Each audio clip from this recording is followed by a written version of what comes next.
राधे राधे, जय श्रीमन नारायण, हरे कृष्णा। आज हम सुनेंगे कार्तिक मास में सुनी जाने वाली 7 कहानियाँ। सबसे पहले हम सुनेंगे पंच भिक्षु की कहानी। तो चलिए शुरू करते हैं। एक साहूकार के बेटे और बहू थे। वह कार्तिक के महीने में सुबह जल्दी उठकर गंगा जी का स्नान करने जाया करती थी। वह किसी भी पराये पुरुष का मुंह नहीं देखा करती थी। राजा का लड़का भी गंगा जी का स्नान करने प्रतिदिन जाया करता था।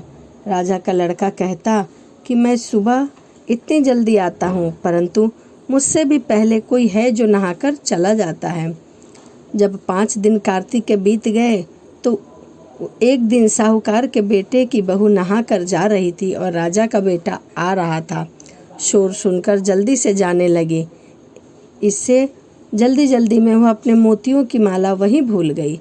तब राजा के बेटे ने वह मोती की माला देखी तो यह देखकर कहा कि यह माला किसकी है?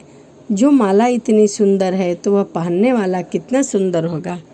बाद में सारी नगरी में ढिंढोरा पिटवा दिया कि यह माला जिसकी भी है वह मेरे साथ 5 रात आएगी तो मैं उसे यह माला दूंगा, और खुद वहाँ तोते का पिंजरा टांग कर बैठ गया। सुबह साहूकारनी की बहू आई तो पहली पैड़ी का पाँव रखा तो बोली कि अगर मेरे में सत्य है तो इस राजा के बेटे को नींद आ जाए। और भगवान ने उसका सत्य रख दिया और उसे नींद आ गई और वह नहाकर चली गई। राजा का बेटा उठकर बैठ गया तो तोते से पूछा कि क्या यहाँ कोई आया था? तोते ने कहा, हाँ आई थी। तो वह कैसी थी? तब तोता बोला कि अप्सरा जैसी बिजली, होली जैसी झलकमड़ी, गुलाब जैसा रंग। राजकुमार ने कहा कि आज तो फिर मैं अपनी अंगुली चीर कर बैठूंगा ताकि मुझे नींद नहीं आए। दूसरे दिन वह अंगुली चीर कर बैठ गया। जब वह आई तो भगवान से प्रार्थना करने लगी कि हे प्रभु, इसे नींद आ जाए। राजकुमार को फिर नींद आ गई और वह नहा धोकर वहाँ से चली गई।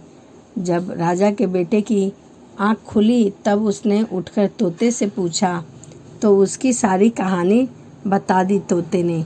तब राजकुमार बोला, मैं आँखों में मिर्ची डालकर बैठूंगा ताकि मैं देख सकूं कि वह कैसी है। तब वह रात को मिर्ची डालकर बैठ गया।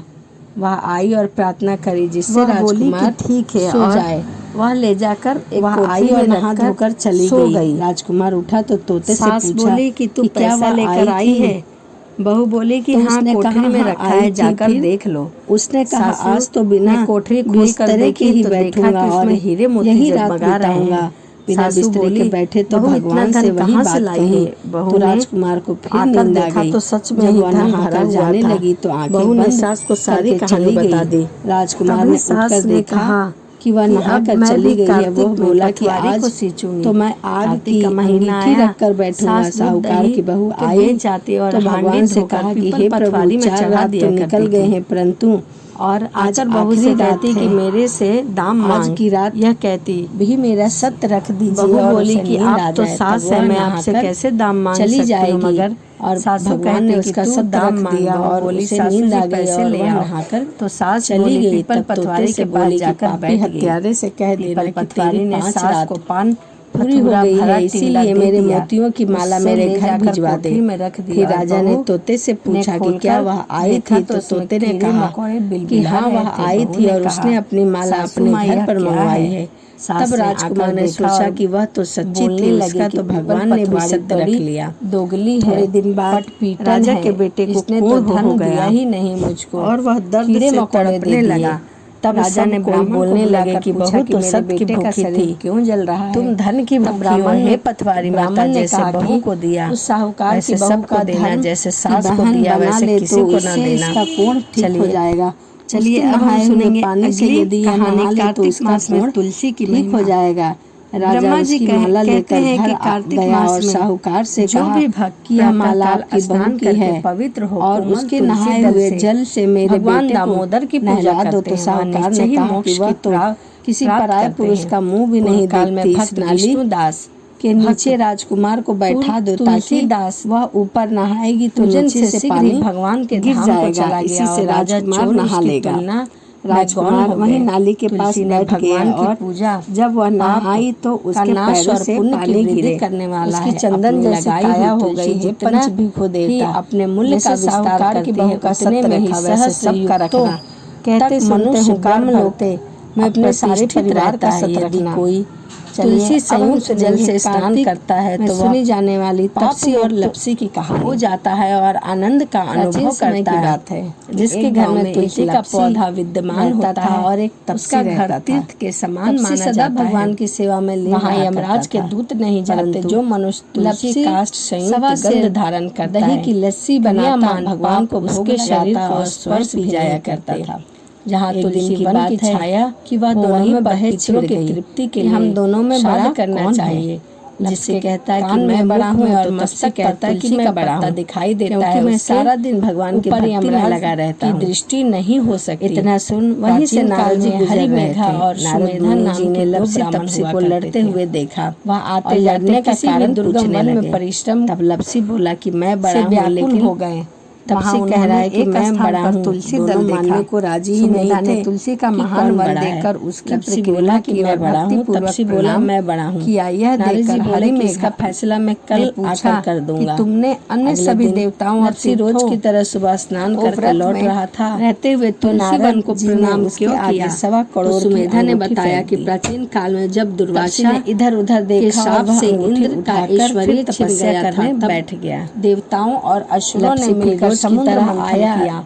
नहा धोकर सवा से दही का लस्सी बनाया, उसे दिव्य लोटे में घुमाया और भगवान को भोग लगाकर स्वयं पी गया। तभी नारद जी आए और उन्होंने कहा कि ब्रह्मा आदि देवताओं ने श्री हरि को समर्पित किया। इसका कारण पूछा तो नारद जी ने उसे कहने लगे कि तेरे भगवान नारायण के नीचे 1.25 करोड़ की अंगूठी पड़ी है, तूने इसे चुराया है, इसलिए मेरी तपस्या भंग हो गई है। सुमेधा हाथ जोड़कर नारद जी के पास खड़ा हो गया कि सूर्य के समान बोला कि मेरी तपस्या का फल किस प्रकार मुझे मिलेगा? मेरी गलती मुझे क्षमा कर दीजिए। दोनों के समक्ष वहाँ एक बरगद कहने लगे कि तेरी तपस्या का फल उसमें से 2 देने वाले ही दे सकते हैं। नारद जी दोनों में हरि में कहने लगे कि कार्तिक माह की कहानी सुनने के ब्राह्मणों ने उनसे पूछा कि आप नहीं सुनेगा या नहीं कहेगा? जो बड़ा था वह बोला कि मेरा नाम खत्म हो जाएगा है, एक दिन में नंदन वन तुझे मिल जाएगा। पर्वत पर कीड़ा चलिए अब हम सुनते हैं कहानी नंबर 3। देवताओं ने मेरे साथ इच्छा अनुसार विहार किया था। उस समय उन युक्तियों के हार उसने मोती से कहा कि तपस्या करते हुए लोमश ऋषि पर गिर पड़े। यह देखकर मुनि ने दही बेचने चली गई। उन्होंने सोचा कि स्त्रियों को परम तंत्र के वृक्ष के नीचे बहुत सारी औरतों को अपराध नहीं दुराचारी सींचते हुए देखा। उनको सींचता देखकर बहू ने ऐसा सोचकर उन्होंने मुझे क्या कर रही हो शापित कर दिया। बोले कि हम पीपल पतवारी राक्षस होकर बरगद के पेड़ पर निवास कर मिलता है। जब मैंने विनती से उन्हें प्रसन्न किया तो उन्होंने शाप से मुक्त की विधि सुनिश्चित कर बोली कि ऐसी बात है तो मैं ब्राह्मण के मुख से तुलसी दल की महिमा पानी से नहीं दूध से तत्काल तुझे उत्तम मोक्ष की प्राप्ति होगी। दही बेचने मुक्ति का नहीं जाती थी। वह रोजाना में चिर काल में इस वट वृक्ष पर निवास कर रहा था। करती थी देववश दही का दर्शन से मुझे छुटकारा मिला। कह देती कि महीना के पश्चात वे दोनों श्रेष्ठ ब्राह्मण परस्पर पुण्य महीना तुलसी की प्रशंसा पूर्णिमा के दिन तीर्थ यात्रा को चल दिए। इसीलिए भगवान पतवारी विष्णु को प्रसन्न पास क्यों देने वाले इस कार्तिक मास में तुलसी की सास अवश्य करनी चाहिए और कार्तिक स्नान भी करना चाहिए। अब हम सुनेंगे बुढ़िया माई मेरे पास कथा जो दाम रखा है स्नान किया करती। ये भारा टींडा पान पथुरा एक बुढ़िया माई थी जो ले जाकर अपनी सास पुष्कर स्नान किया करती थी। उसके बेटा बहू थे। सास ने बहू को फलहार बनाने को कहा तो बहू ने खाली टिफिन ही रख दिया। बेटा माँ को पहुँचाने के लिए पुष्कर गया। रास्ते में माँ से बोला माँ फलहार कर लो। जहाँ पानी मिले वहीं फलहार करने बैठ गई तो भगवान की कृपा से उस खाली टिफिन में फल भर गया। माँ ने फलहार कर लिया। पुष्कर में माँ के रहने के लिए झोंपड़ी बनाकर बेटा वापस चला गया। रात्रि में श्रवण मास आया और बोला बुढ़िया माई दरवाज़ा खोलो। तब बुढ़िया माई ने पूछा आप कौन हो? मैं श्रवण मास। बुढ़िया ने तुरंत दरवाज़ा खोल दिया। बुढ़िया माई ने शिव पार्वती की पूजा अर्चना की, बेलपत्र से अभिषेक किया। जाते समय श्रावण मास ने बुढ़िया माई को आशीर्वाद दिया और झोपड़ी कि एक दीवार सोने की हो गई। भाद्रपद मास आया, उसने भी दरवाज़ा खोलने के लिए कहा। बुढ़िया माई ने दरवाज़ा खोला। सत्तू बनाकर कजरी तीज मनाई। भाद्रपद देवता ने बुढ़िया माई को आशीर्वाद दिया और झोपड़ी की दूसरी दीवार भी सोने की हो गई। उसके बाद आश्विन मास का महीना आया, उसने भी दरवाज़ा खोलने के लिए कहा। बुढ़िया माई ने दरवाज़ा खोला। पितरों का तर्पण कर ब्राह्मण को भोज कराकर श्राद्ध किया। नवरात्रि में माँ दुर्गा की अखंड ज्योति जलाकर माँ दुर्गा को प्रसन्न किया।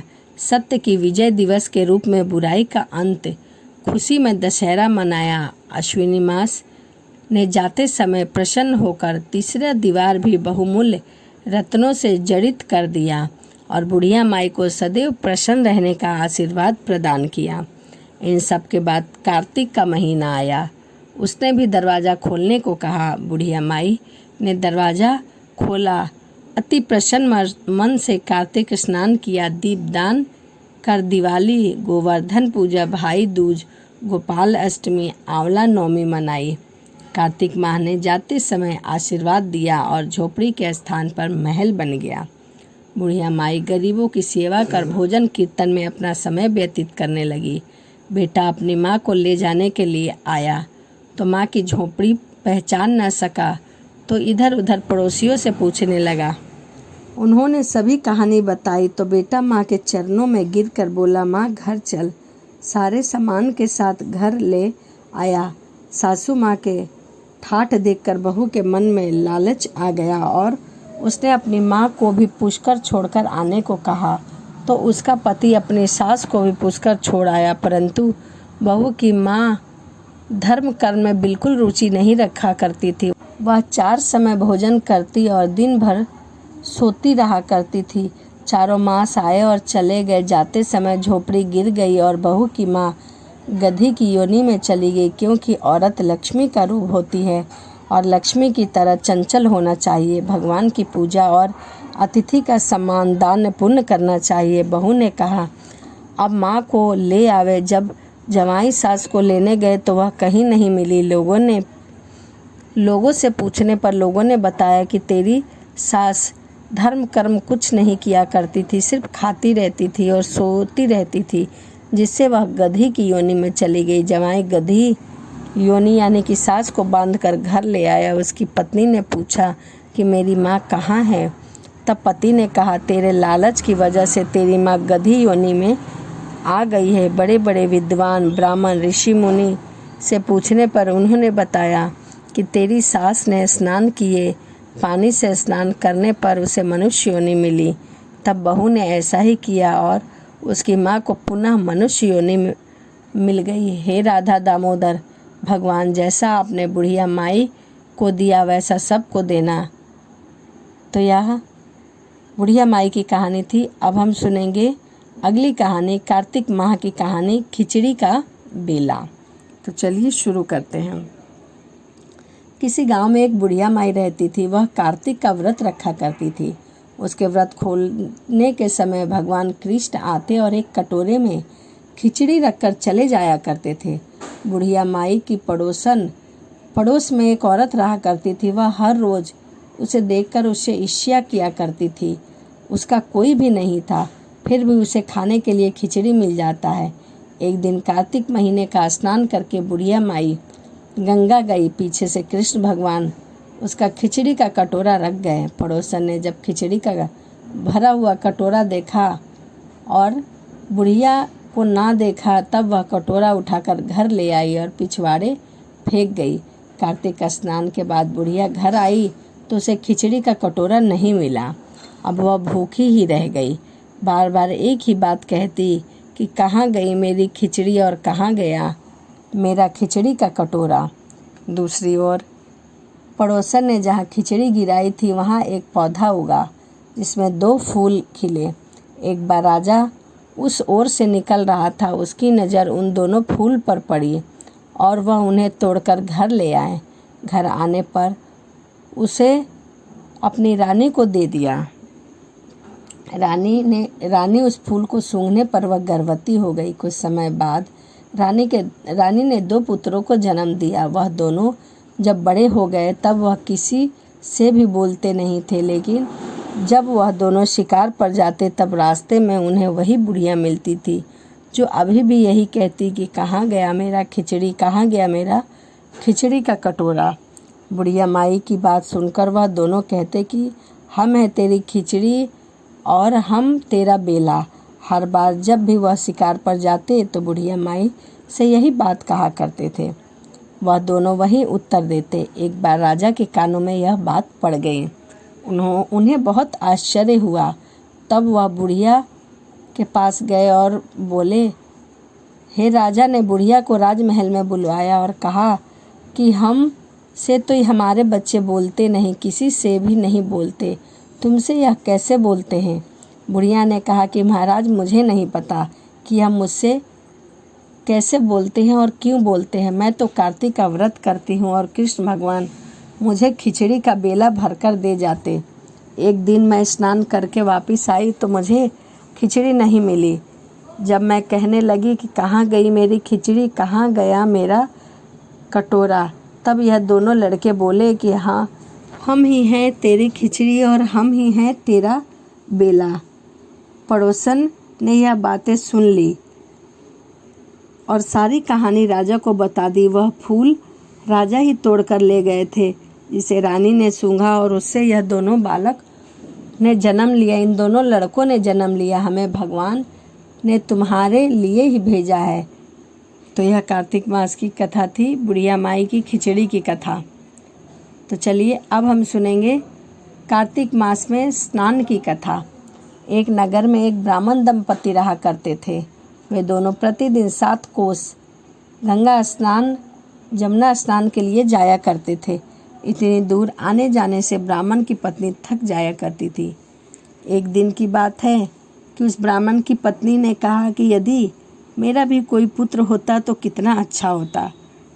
पुत्र होता तो बहू घर में आती और गंगा स्नान करके आने के बाद खाना बना हुआ मिलता, पका हुआ मिलता, बहू घर का सारा काम कर देती।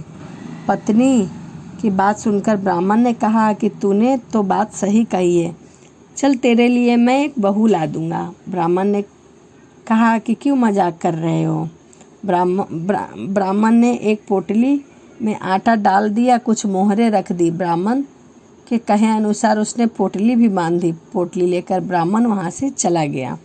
ब्राह्मण सफ़र के दौरान यमुना के किनारे पहुँचा और वहाँ एक सुंदर सी लड़की देखी जो कि रेत का घर बनाकर खेल रही थी। उसमें से एक लड़की ने कहा कि मैं अपना घर नहीं बिगाड़ूंगी क्योंकि मुझे इसी में रहना है और मुझे यह घर बहुत अच्छा लगता है।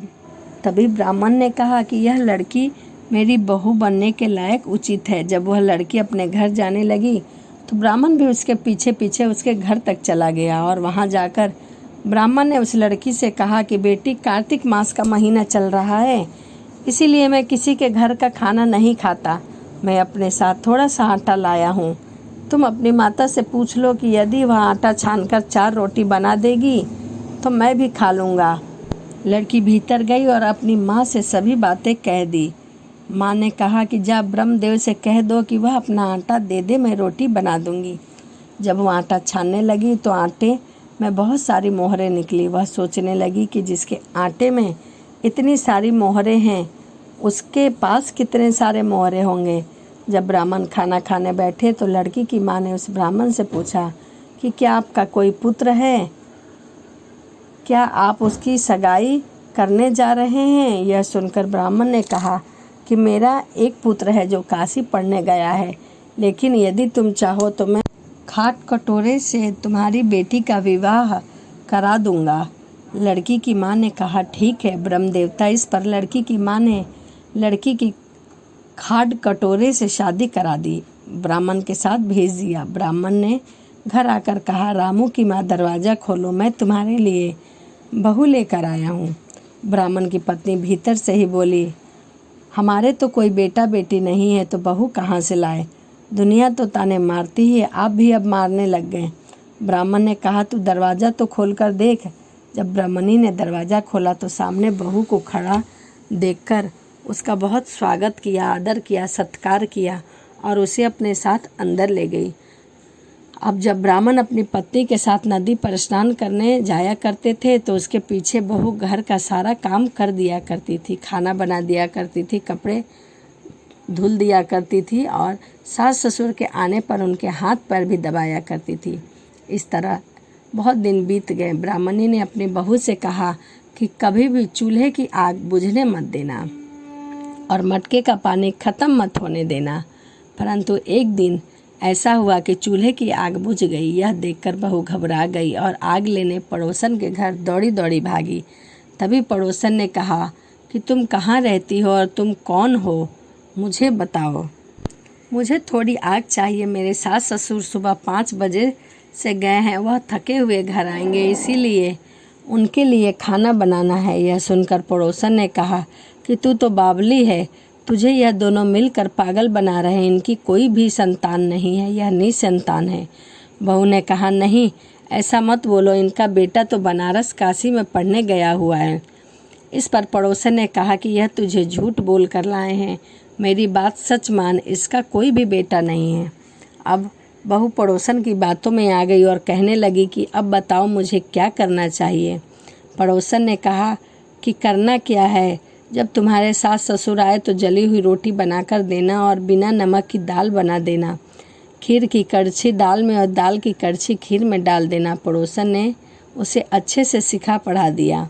फिर जब उसके सास ससुर आए तो उसने ऐसा ही किया। उनका आदर सत्कार नहीं किया, उनके कपड़े नहीं धोए। जब उनके सास ससुर ने खाना मांगा तो सास बोली, बहू आज यह कैसी जली हुई रोटी दी है और दाल भी अनूनी है। तब बहू ने पलटकर कहा कि एक दिन ऐसा खाना खा लोगे तो कुछ बिगड़ नहीं जाएगा तुम्हारा। सास ससुर को खड़ी खोटी सुनाकर वह फिर से पड़ोसन के पास गई और बोली कि अब आगे क्या करना है, मुझे बताओ। पड़ोसन ने कहा कि अब तुम सभी कोठों की चाबी मांग लेना।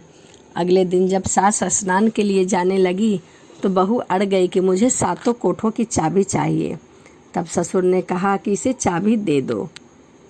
तब सास बहू को चाबी दे देती है।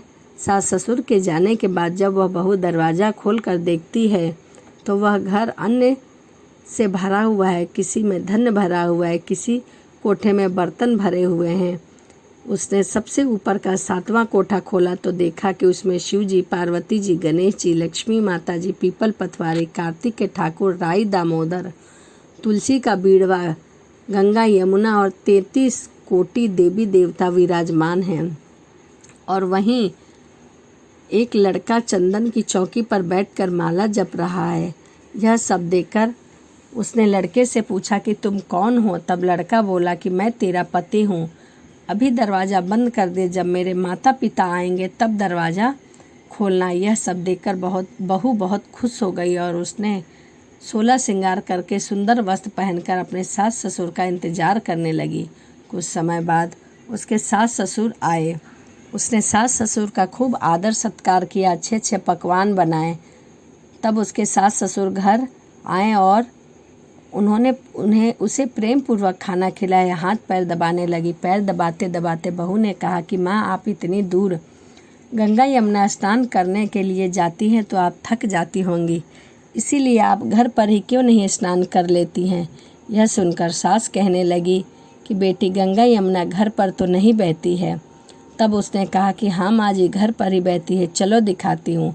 तब बहू ने 7वां कोठा खोलकर अपने सास और ससुर को दिखाया, जिसमें शिव जी, गणेश जी, पार्वती जी, लक्ष्मी जी, पीपल पथवारी, कार्तिक के ठाकुर जी, राई दामोदर, तुलसी जी का बीड़वा, गंगा यमुना बह रही थी और 33 कोटि देवी देवता विराजमान हैं। वहीं चंदन की चौकी पर बैठा एक लड़का माला जप रहा है। माँ ने उसे देखकर कहा कि बेटा तू कौन है। लड़का बोला, माँ मैं तेरा बेटा हूँ। तब ब्राह्मणी ने पूछा कि तू मेरे घर कहाँ से आया। लड़के ने जवाब दिया कि मुझे कार्तिक देव ने भेजा है। माँ ने कहा, बेटा यह संसार कैसे मानेगा कि तू ही मेरा बेटा है। माँ ने कुछ विद्वान पंडितों से मदद मांगी। पंडितों ने कहा कि इस पार बहू बेटा खड़े हो जाएं और उस पार माँ खड़ी हो जाए। माँ ने चमड़े की अंगियाँ पहनी और छाती से दूध की धार निकलकर बेटे की दाढ़ी और मूछ भीग जाए तब यह बेटा तुम्हारा है। पवन पानी में गठजोड़े बंधे तब मानेंगे कि यह बेटा तुम्हारा है। उसने ऐसा ही किया। चमड़े की अंगियां फट गई और छाती से दूध की धार निकलकर बेटे की दाढ़ी मूछ भीग गई। पवन पानी से बहू बेटे का गठजोड़ बंध गया। यह सब देखकर ब्राह्मण और उसकी पत्नी बहुत खुश हुए। उनके खुशी का ठिकाना न रहा। तो यह थी कार्तिक मास की कथा। हे कार्तिक के ठाकुर, हे राई दामोदर, जैसे ब्राह्मण ब्राह्मणी को बहू बेटा दिया वैसे सबको देना। कार्तिक मास की कथा कहने वाले, सुनने वाले, हुंकार भरने वाले, सब पर कृपा करने वाले सभी को देना। जय श्री हरि। तो यह कार्तिक के महीने में सुनी जाने वाली 7 कहानियाँ थी जो मैंने आपको सुनाई है। यदि वीडियो अच्छी लगी हो तो प्लीज़ चैनल को लाइक कर लीजिएगा, कमेंट सब्सक्राइब कर लीजिएगा। तो चलिए इसी के साथ वीडियो को समाप्त करते हैं और मिलते हैं अगली वीडियो में। राधे राधे, जय श्रीमन नारायण, हरे कृष्णा।